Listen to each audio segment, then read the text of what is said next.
Normally my videos are really short to the point, doing voiceover when I'm talking really fast. I'm trying not to waste any time, but this one I'm gonna slow down a little bit and talk.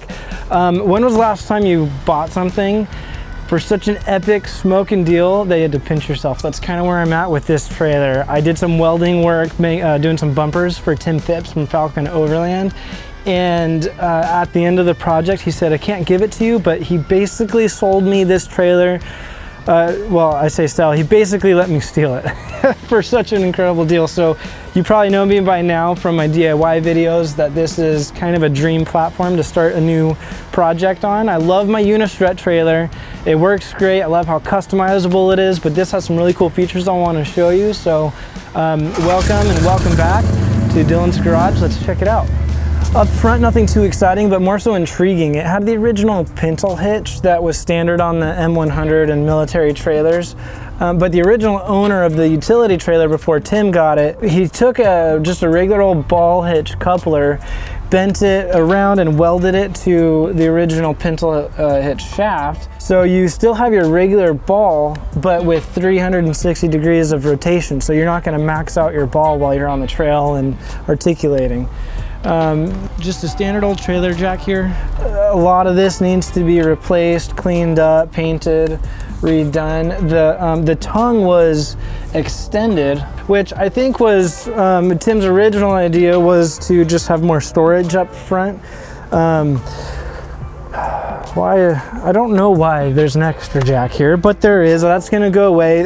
There's a good chance that I'll be shortening the tongue again because, you know, you don't want to be necessarily that long when you're on the trail. You want to be able to make your corners and get around things easier. Or maybe I'll extend the trailer out forward. I don't know yet. Being that this was a proof of concept trailer, not everything is the most pretty. They were really just testing to see how the idea and concept would work out. There's a hot water heater, hasn't been used in years. We might fire that up at some point. Hopefully it won't blow up. I don't know. If it works, I might just throw a coat of paint on it, maybe relocate it and close it. We'll see. Not enclose it completely because that needs to vent. The lighting doesn't work right now, so I'll have to go through the lighting, the wiring, but that's no big deal. We'll make sure that gets fixed up. Over here we've got the opening to inside. Let's check that out. So this, I believe, used to have gas struts on it. Yeah, you can see the holes that were there originally.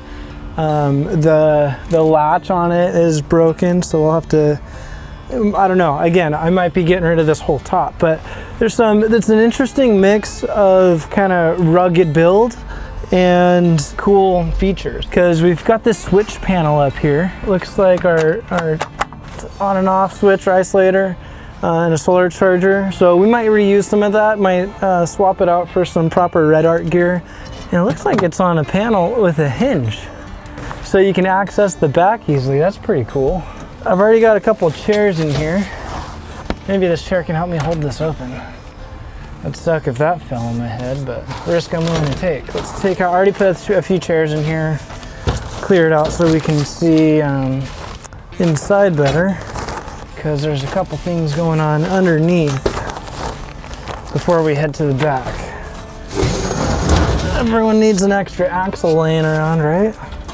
Ammo can. Oh, there's the strut that was meant to hold this front door open. And a propane hose. Go through all that another time. Let's check out inside. Under here we got a water tank. This looks like, where's that go? Oh, this is for the hot water. Hot water line, fill, water pump. We got a 12-volt battery down there. That looks like a regular old alkaline though, so that definitely needs to get replaced, and who knows how old it is. And a bunch of wires. Oh, we got this Anderson plug. Looks like that's probably running to the solar.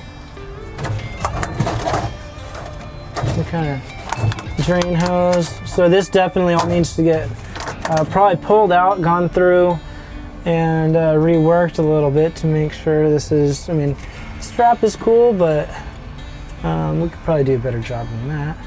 Not the most elegant, but also, again, it's just a proof of concept. Not even a prototype. Let's cruise around to the back. And oh, on the side here, he's got these cool windows. It really would be a bummer to, we'll have to reuse those. If we end up ditching this top bit, we'll have to figure out something creative. We also got one of those up here, and my understanding is that those windows aren't actually cheap. We got a sliding window here on the back. Needs a little work, some cleaning. Will this open? Yes. Look at that, working strut. Everyone likes working strut. Who wants to check out the kitchen? All right, let's pull this open. This is just the magnet lights that I put on for the drive. Oh, before we get into the kitchen, we also have these jack stands in the back. So it's always best to support the front and rear on a trailer so that when you're camping, you don't tip backwards. All right, let's pull this open. Got a pin here. Is there a lock on it? There it goes.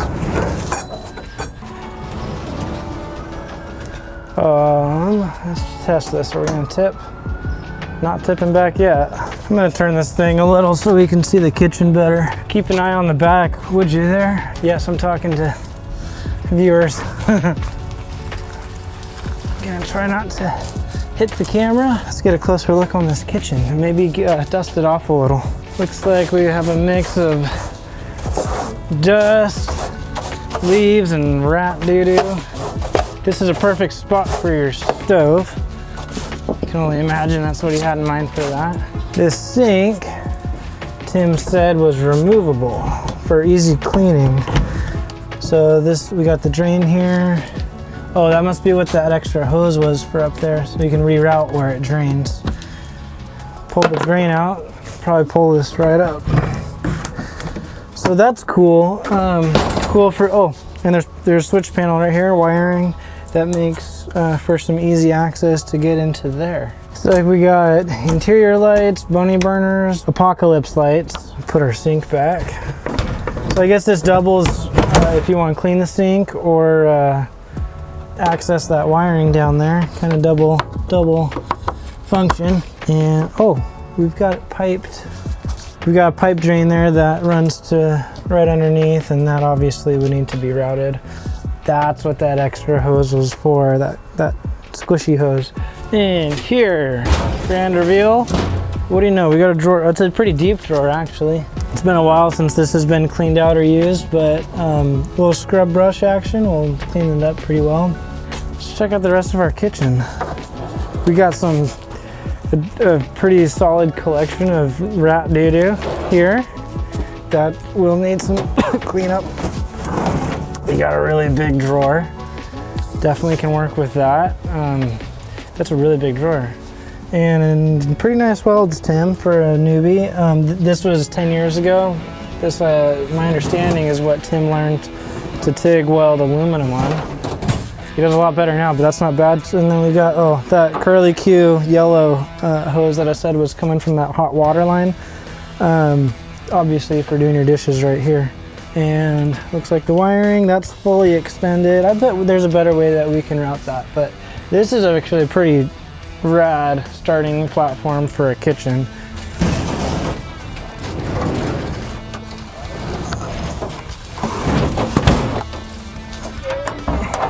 I'm not planning on keeping the canopy because the top, the seals, the fabric, it's all kind of in rough shape. Begs the question, what am I going to do with the top? Do I keep it? Do I like the shape of it? It's aluminum. It's actually it's well made, just not exactly sure the best way to do it. Maybe I'll keep it and put a rack. Maybe I'll close it in and seal it up better for more inside storage. Not sure yet. This is your pretty standard solid axle and leaf springs. My Unistrut trailer doesn't even have shock mounts. I know this needs new shocks, but this will definitely handle better than the last trailer build.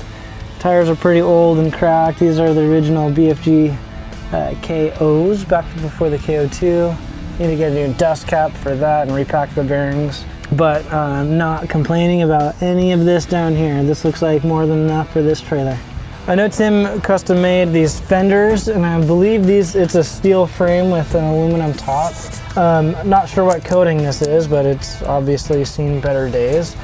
I am kind of torn on whether or not I just want to leave it like this. Probably depends on what I end up doing with the top and whether I leave it enclosed or put a rack and a tent. Maybe it's nice to have the big steps here, but I was also thinking about kind of boxing it in and creating more outdoor storage. Maybe boxing in with Unistrut. I love Unistrut, as you know from my last trailer video. Or let me know what you would do with this. Would you keep these as they are, or kind of work in some new build to it? Now that I've thoroughly made a mess, I'll just kind of clean up while I share my final thoughts. This is a really exciting platform to be starting a new project on. Thank you again, Tim. Tim is a super rad guy. If you don't know Phalcon Overland, they sell fridges, 12-volt fridges, Overland style. They've got the cool drawer fridge. They're getting ready to release a new trailer, which looks super rad. Kind of puts this totally to shame. But this one was never supposed to be pretty in the first place. Anyway, I guess the biggest question is whether or not I plan to do something similar like that big canopy up on top, or if I want to cut the top off and put a rack on, or just get rid of this whole thing. I'm actually really interested in knowing what you guys would do. There's just so many directions you could take this. Right now I'm thinking maybe bring this back, square off the back, so, because right now we've got this kind of vertical diagonal line that I'm not a big fan of. Not a huge fan of the cantilever. You know, we're kind of cantilevered over a whole bunch of times. That's why I was thinking about squaring it off. Maybe I'll extend the front forward and make some more sleeping space, so you have inside and rooftop tent sleeping. Let's get a tape measure. How long is this thing? How long is this? I know the Unistrut trailer is, I think it's a total of 12 feet. From the very back to the tongue. We're looking at, this is 13.5 feet. I guess that's not terrible. You could do a lot with this front area. How would I keep this aluminum and take better advantage of the front? Or should I just leave it exterior, leave it outside storage? Or should I shorten it? These are all the things going through my mind right now. That's kind of what happens when you take on a new project. Either way, I'm really excited. I think I'm leaning towards cutting the top off. It's long enough right now for interior sleeping, but you know what would be really cool is if I closed in the top, put a rack up there for a roof tent, and then maybe some sort of shelf system so you could still store things and still sleep, because I could see us wasting a lot of vertical space in there. I guess it wouldn't hurt to shorten it, better center of gravity. At this point, I'm really just rambling and probably boring all of you. All my rambling aside, you can see I'm pretty excited for this. It's gonna be a lot to do on it, a lot to go through, a lot to check on. I have a feeling that I can get some of the wiring to work. I'm sure there's some simple explanation for that, maybe a bad ground wire or something.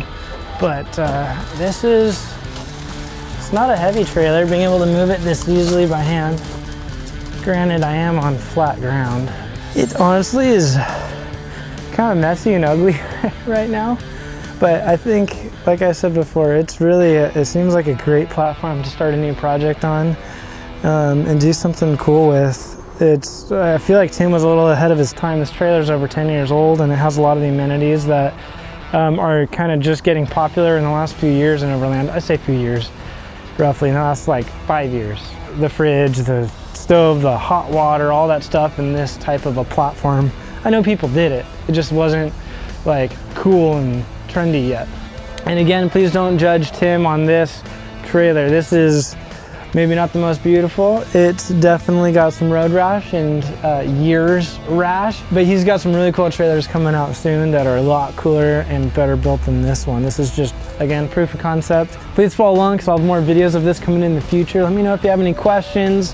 And also really am curious what you guys have to say and what your ideas would be for this. It's a cool platform and I'm excited for it. Let me know if you have any questions in the comments below. I'm also really curious what you might do with a trailer platform like this. So thank you again all for watching.